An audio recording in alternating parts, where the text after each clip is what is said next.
తాకట్లో ఉన్న మీ బంగారాన్ని విడిపించి ఆ రోజు ఆన్లైన్ రేటుకి కొంటాం. Sharma gold company. నమస్కారం, సుమన్ టీవీకి స్వాగతం. 2025 సంవత్సరం నవగ్రహాల స్థితిగతులు ఎలా ఉన్నాయి, ద్వాదశ రాశుల వారికి ఎటువంటి ఫలితాలని అందజేస్తున్నాయి, ఈ విషయాన్ని తెలియజేసేందుకు మనతో పాటు ఉన్నారు ప్రముఖ జ్యోతిష శాస్త్ర పండితులు, శ్రీచక్రపీఠ వ్యవస్థాపకులు బ్రహ్మశ్రీ ప్రదీప్ జోషి గారు. గురుగారు నమస్కారం. శ్రీమాత్రే. గురుగారు, 2025 సంవత్సరం కన్యా రాశి వారికి ఎలా ఉండబోతుంది? ఈ 2024 అయితే వాళ్ళకి చాలా బాగానే నడిచింది, బట్ ఇప్పుడు ఈ 2025 ఎలా ఉంటుంది వాళ్ళకి? శ్రీ గురుభ్యో నమః. శ్రీమాత్రే నమః. కన్యారాశి వాళ్ళకి ఏం చెప్తాను అంటే, ఈ సంవత్సరము బీ లైక్ ఏ స్టోన్, రాతిలాగా ఉండండి, రాళ్లలాగా మారిపోండి, గుండెని రాయి చేసుకోండి అని చెప్తాను ఈ సంవత్సరం కన్యారాశి వారికి.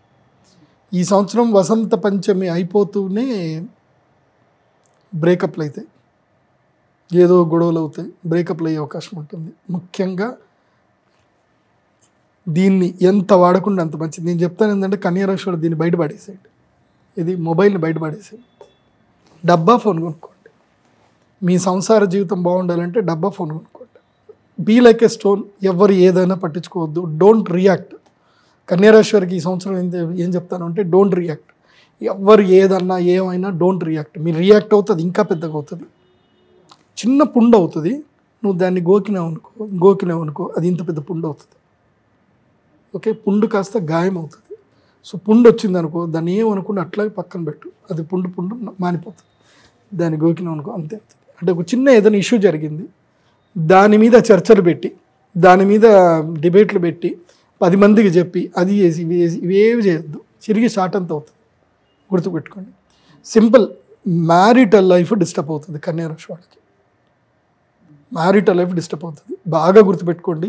నేనేంది, నేను గొప్ప, నేను తగ్గేదేలే అనుకుంటే మాత్రం బాగా ఇది అవుతుంది.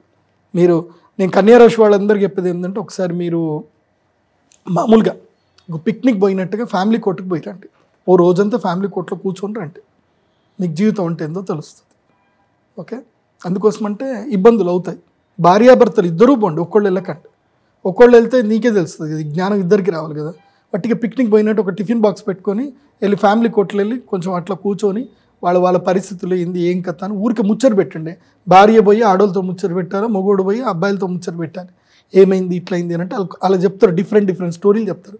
అవి విన్నాక, అమ్మ మేమిద్దరం మంచిగా ఉన్నాము, ఇంకా మేము ఏ పంచాయతీలు పెట్టుకోలేదు, ఇక పెట్టుకోము అన్న ఒక రియలైజేషన్ వస్తుంది.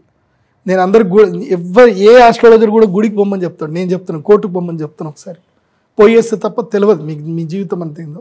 కాబట్టి ఇంకా జీవితంలో కోర్టుకు పోవాలనుకోరు, ఒకసారి పోయిరండి. నాకు తెలిసి కోర్టులు కూడా ఒక అరేంజ్మెంట్ చేయాలి. కోర్టులో విజిటింగ్ అవర్స్ అని చెప్పి కొంతమందికి పిలిపించి కోర్టులో కూర్చోబెట్టాలి. అప్పుడు కానీ జీవితంలో కోర్టులో ఏం జరుగుతుంది, అక్కడ ఎంతమంది బాధలు ఎట్లున్నాయో తెలియదు. కన్యారాశి వాళ్ళు ఈ సంవత్సరము దిగ్బంధన యోగం ఉంది. జైలుకి వెళ్ళడము, లేకపోతే ఏవోటి గొడవలు జరుపుకోవడము, లేకపోతే లీగల్ ఇష్యూస్లో ఇరుక్కోవడము, అవన్నీ జరుగుతాయి. ఇంకోటి ఏంటంటే, వీళ్ళకి దశమ స్థానంలో గురువు వస్తున్నాడు. దశమ గురువు వచ్చినప్పుడు పని భారం ఎక్కువ అవుతుంది. అంటే మీరు ఏదైనా పని చేస్తున్నా, ఎంత కష్టపడుతున్నా కానీ రికగ్నైజేషన్ దొరకదు. ముఖ్యంగా బిజినెస్లో ఉండేటువంటి వాళ్లకు మీ దగ్గర గట్టిగా ఎవరైతే పని చేస్తారో వాళ్ళు పని మానేసి వెళ్ళిపోతారు. సో పని వాళ్ళు లేక బిజినెస్ కొలాప్స్ అయిపోతుంది. కాబట్టి వర్కర్స్కి తప్పకుండా ఎక్కువ డబ్బులు ఇచ్చైనా సరే వాళ్ళని కాపాడుకోండి కన్యారాశి. చాలామంది బిజినెస్లో ఏం చేస్తారంటే, వర్కర్లని వాళ్ళు శాలరీ ఇచ్చి పనిచేసే మిషన్ల లాగానే చూస్తారు.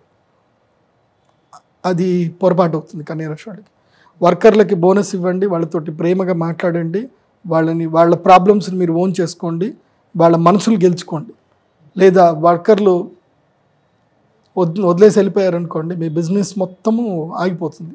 ఎందుకోసమంటే ఇప్పుడున్న పరిస్థితుల్లో మంచి లేబర్స్ దొరకరు. వర్కర్లు దొరుకుతారు మేబీ, కానీ నమ్మకమైన పనివాళ్ళు దొరకరు. నమ్మకమైన పనివాడు, పని తెలిసిన పనివాడు, ఇవి రెండు కలిపి ఎవడని దొరికితే మాత్రం వాడి కాళ్ళు గడిగి వాళ్ళని ఉంచుకోండి, వాళ్ళు ఎవరైనా సరే. ఓకే, ఇది బాగా గుర్తుపెట్టుకోండి కన్యారాశి. ఎందుకోసమంటే ధన నష్టము ఇతరుల మూలకంగా, నీ వల్ల అయితే ఏం జరగదు కానీ ఇతరుల మూలకంగా ధన నష్టం జరుగుతుంది. సింపుల్, అక్షయ తృతీయ వరకు వీళ్ళు చేయాల్సింది ఏంటంటే, కన్యారాశి వాళ్ళు ముక్కు మూసుకొని మూలకు కూర్చోవాలి. ఏం మాట్లాడద్దు, ఇంకా ముక్కు మూసుకొని మూలకు కూర్చోవాలి అంతే.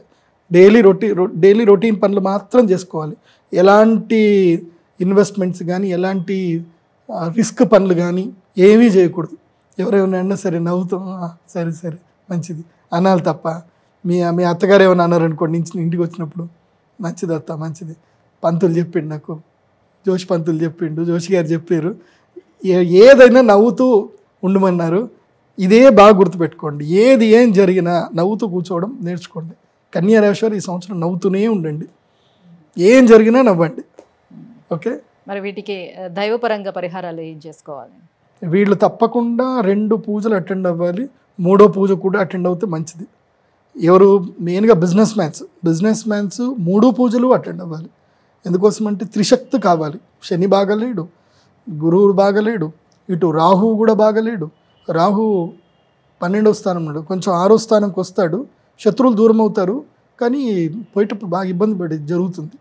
కాబట్టి వసంత పంచమి, అక్షయ తృతీయ, ధనత్రయోదశి ఈ 3 ఈవెంట్స్ అటెండ్ అవ్వాలి. ఈ 3 యాగాలు చేసుకోవాలి, తప్పకుండా చేయాలి. అందులోపల వసంత పంచమి రాజశ్యామలాదేవి అనుగ్రహం తప్పకుండా స్వీకరించాలి, లేకపోతే దెబ్బ గట్టి కొడుతుంది. భార్యాభర్తలు పిల్లలతో సహా రావాలి. నేను చెప్తాను, ఇన్స్ట్రక్షన్స్ ఇస్తాను, అవి ఫాలో అవ్వండి, అది ఉంటుంది. ప్లస్ కృష్ణ అంగారక మాలను ధరించండి, లేదంటే మాతంగి మాలను ధరించండి. మాతంగి మాల బాగుంటుంది, మీకు గ్రీన్ కలర్లో ఉంటుంది. మాతంగి మాలను ధరించండి, బాగుంటుంది. గురుగారు, ఈ 2025 సంవత్సరం కన్యా రాశి వారికి ఎలా ఉండబోతుందన్న వివరాలు తెలియజేసినందుకు ధన్యవాదాలండి. శ్రీమాత.